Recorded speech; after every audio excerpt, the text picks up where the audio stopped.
is part 2 of what to do when you find yourself fixating on what somebody else might be thinking about you.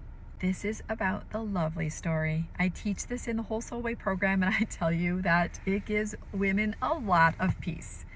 Here is the deal.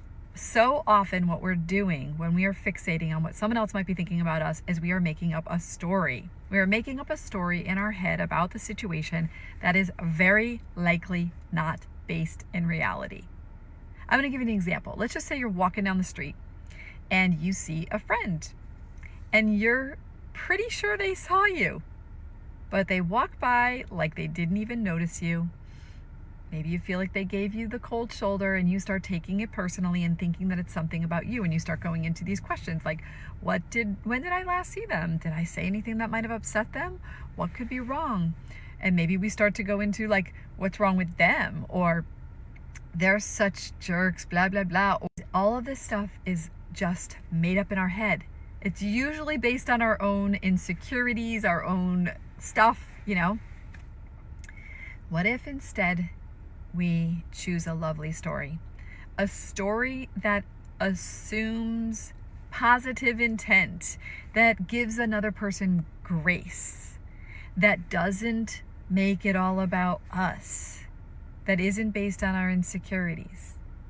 And if you can't seem to find the lovely story, then the second thing, probably even the better thing, is to check in with the other person. Pick up the phone, call them up. Hey, I saw you and you walked right by me today. And you know what you might find out is, oh my gosh, I'm so sorry. I didn't even notice you. I was just so caught up in my thoughts. Did you know that such and such thing happened to me? And I'm just going through a really hard time. And then we feel so embarrassed that we made it all about ourselves, or that we started like getting all up on them for being bad people or something. Here's the thing.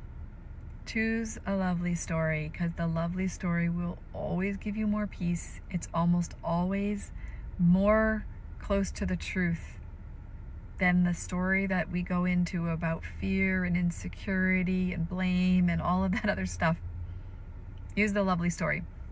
I promise you, you will remember this.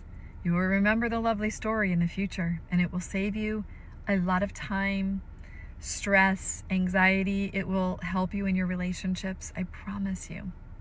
I want you to use it, and then I want you to share. I want to come back. I want you to save this video, and I want you to come back and tell your story about the lovely story, because I promise you it is life-changing.